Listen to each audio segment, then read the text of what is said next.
Hi friends, ಎಲ್ಲರಿಗೂ ನಮಸ್ಕಾರ. Manjula recipe Kannada ಚಾನಲ್ಗೆ ಸ್ವಾಗತ. ಇವತ್ತಿನ ರೆಸಿಪಿ ಬಂದು ತುಂಬ ಸಿಂಪಲ್ಲಾಗಿ ಮಾಡ್ಕೋಬಹುದು ಎಗ್ ಚಿಲ್ಲಿ.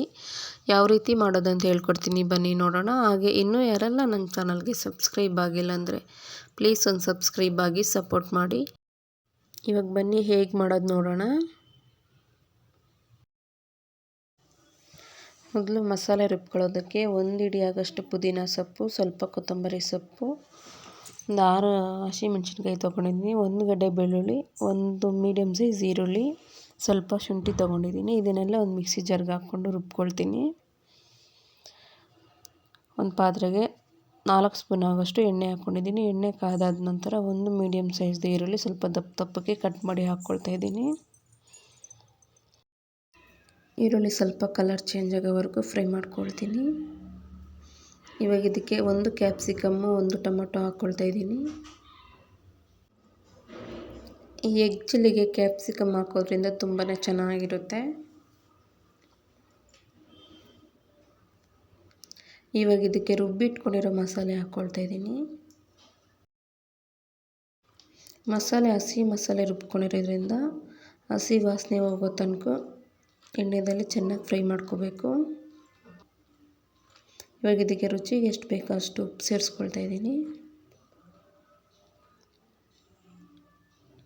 ಉಪ್ಪು ಸೇರಿಸ್ಕೊಂಡು ಲೋ ಫ್ಲೇಮಲ್ಲಿ ಒಂದು 2 ನಿಮಿಷ 3 ನಿಮಿಷ ಹೀಗೆ ಫ್ರೈ ಮಾಡ್ಕೋಬೇಕು. ನೋಡ್ಬೋದು, ಹಸಿ ವಾಸನೆ ಎಲ್ಲ ಹೋಗಿ ಎಣ್ಣೆ ಚೆನ್ನಾಗಿ ಬಿಟ್ಟಿದೆ. ಇವಾಗ ಇದಕ್ಕೆ 1 ಸ್ಪೂನ್ ಆಗೋಷ್ಟು ಧನಿಯದ ಪುಡಿ, 1 ಸ್ಪೂನ್ ಕಾರ್ನ್ಫ್ಲೋರು ನೀರಲ್ಲಿ ಮಿಕ್ಸ್ ಮಾಡಿ ಹಾಕ್ಕೊಳ್ತಾ ಇದ್ದೀನಿ.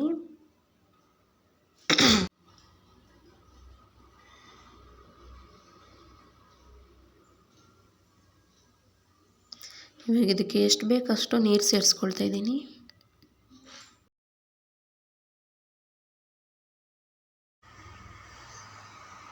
ಇವಾಗ ಇದಕ್ಕೆ ಬೇಯಿಸಿ ಇಟ್ಕೊಂಡಿರೋ ಮೊಟ್ಟೆ ಸೇರಿಸ್ಕೊಳ್ತಾ ಇದ್ದೀನಿ. ಮೊಟ್ಟೆ ಹಾಕ್ಕೊಂಡ್ಮೇಲೆ ನಿಧಾನಕ್ಕೆ ಮಿಕ್ಸ್ ಮಾಡ್ಕೋಬೇಕು, ಇಲ್ಲಾಂದರೆ ಕಟ್ಟಾಗುತ್ತೆ.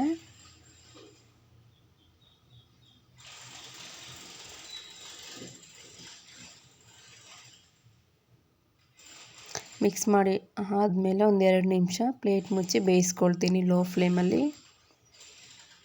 ಒಂದು 2 ನಿಮಿಷ ಆದಮೇಲೆ ಓಪನ್ ಮಾಡಿ ನೋಡ್ತಾ ಇದ್ದೀನಿ. ನೋಡ್ಬೋದು, ತುಂಬ ಸಿಂಪಲ್ಲಾಗಿ ಆಗುತ್ತೆ.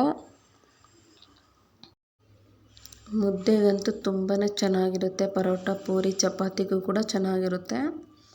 ನೀವು ಒಂದು ಸತಿ ಈ ಥರ ಟ್ರೈ ಮಾಡಿ ನಿಮ್ಮ ಮನೇಲಿ ಹೇಗೆ ಬಂತು ಅಂತ ಹೇಳಿ ಕಮೆಂಟ್ ಮಾಡಿ. ಈ ವಿಡಿಯೋ ಏನಾದರೂ ನಿಮ್ಗೆ ಇಷ್ಟ ಆಗಿದರೆ ಪ್ಲೀಸ್ ಒಂದು ಲೈಕ್ ಮಾಡಿ, ಸಬ್ಸ್ಕ್ರೈಬ್ ಆಗಿ ಸಪೋರ್ಟ್ ಮಾಡಿ. ನಿಮ್ಮ ಫ್ರೆಂಡ್ಸ್ ಆ್ಯಂಡ್ ಫ್ಯಾಮಿಲಿಗೂ ಕೂಡ ಈ ವಿಡಿಯೋ ಶೇರ್ ಮಾಡಿ. ನಿಮ್ಮ ಅನಿಸಿಕೆ ಅಭಿಪ್ರಾಯ ಕೂಡ ಕಮೆಂಟ್ ಮಾಡಿ. ಧನ್ಯವಾದಗಳು.